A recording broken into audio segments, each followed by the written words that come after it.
好家伙，熊猫界真要卷出天际了！你敢信？这只刚落地50多天的四公主，悄咪咪攒了一套完全体的变声系统，咩叫、鸭叫、狗叫、咕咕叫，全给你安排的明明白白。这操作放整个动物圈都得喊一声天花板。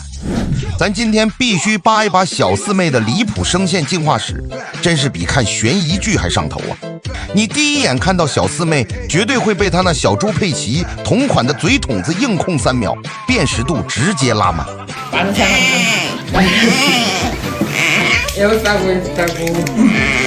可真正让人佩服的是，她那张嘴根本就是个音效盲盒，每次开口你都不知道下一秒蹦出来的是个啥动静。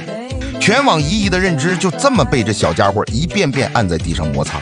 别的熊猫宝宝一辈子就一个嘤嘤调调混到底，他倒好，声线切得比我换台还快。熊界 B-box 大师这称号真不是白叫的。故事还得从他刚落地那会儿讲起。那时候的小四妹也是个标标准准的嘤嘤甜妹，哼唧起来软糯绵长的，能把人骨头都听酥了。全世界都以为爱宝家老四就这么岁月静好下去了，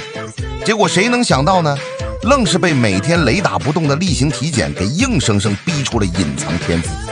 王屏风奶爸那叫一个严谨到头发丝，量体重测身长看脚长，一套流程翻来覆去摆弄得极其认真。可小四妹哪受得了这个，耐心条直接断崖式暴跌，扯着嗓子就开始疯狂抗议。神奇的事情就这么发生了，他吼着吼着，那股清甜奶音活活给磨出了烟嗓质感，辨识度爆表的嘎嘎鸭叫横空出世，火的全网都在模仿。最近那个体检名场面我看了不下20遍，笑点密到让人喘不过气。王奶爸照旧把四公主往狗垫上一搁，低头安安静静记她的数据。刚开始小家伙还算配合，小短腿蹬2下意思意思，可时间一长，那股烦躁劲儿就上来了，标志性烟嗓嘎嘎声又重新上线，喊的那叫一个痛彻心扉。重点来了，他吼了大半天嗓子都哑了，突然嘴一张，居然发出了鸽子那种咕咕咕的低频震动。这新音效一冒出来，当场就把江爷爷、宋爷爷和王奶爸全给整懵了，3个人憋了半天没憋住。视频一发，全网一脑洞大开，分析说这绝对是叫半天没人来哄。四公主心里委屈坏了，连夜赶工研发的新技能，专门用来表达那种我不高兴但我也要高级的不高兴的小情绪。放眼整个熊猫圈，能勉强跟他 battle 一下的也就广州长隆那位靠牛叫声出圈的媚猪了。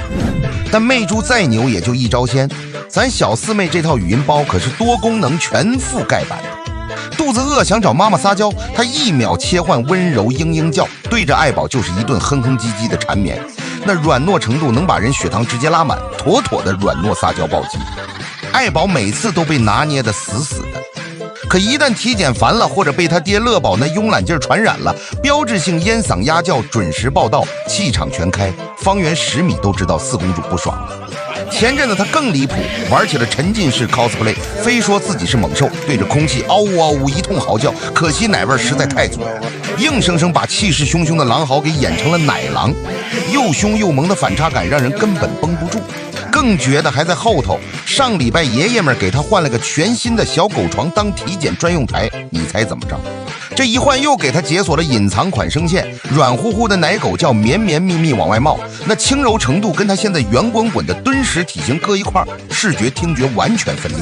这反差感绝对拉满了。现在的小四妹长势那叫一个猛，浑身肉肉扎实的跟实心小猪仔似的，体检的时候都得用大号盆子端着了。谁能想到这么个小胖墩身体里居然藏了个行走的音效库，鸭叫、狼嚎、狗叫、咕咕叫，每天凭心情随机点播，根本没规律可言。你回头看看宝家族那3位姐姐，福宝温柔的像个大家闺秀，瑞宝稳重的一批，辉宝火爆脾气一点就着，各有各的可爱路子。风评全都正经的不行，结果到了老四这儿画风彻底刹不住车了，直接长成了一个古灵精怪的搞笑女。乐宝那点喜剧基因真是被她完美继承了。你看爱宝现在的状态，面对小四妹层出不穷的各种新花样，全程淡定的一批，那表情明晃晃写着我习惯了你们随意，一看就是被这娃折腾出心理免疫力了。这小家伙才50多天大，就凭着独门绝技圈了无数云养姨姨的粉，江爷爷、宋爷爷和王奶爸更是把他成宝贝疙瘩。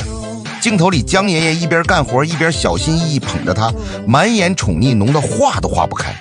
隔着屏幕都能溢出来。看着他从弱小无助的小奶鼠一点点长成肉嘟嘟的小胖墩，那种治愈感真是没法用语言形容。不少铁粉已经开始畅想了，按现在这发展势头，长大以后绝对是个废妈又废爷爷的小魔头。爱宝怎么接招这个浑身是戏的娃？往后的名场面肯定得攒一箩筐。说真的，宝家族最让人上头的地方就是这种暖烘烘的氛围。爱宝倾尽所有守护孩子，爷爷们日复一日付出心血，小四妹又给这个家添了多少实打实的欢乐呢？你觉得四公主这套专属语音系统里哪个音效最让你上头呢？评论区唠唠呗。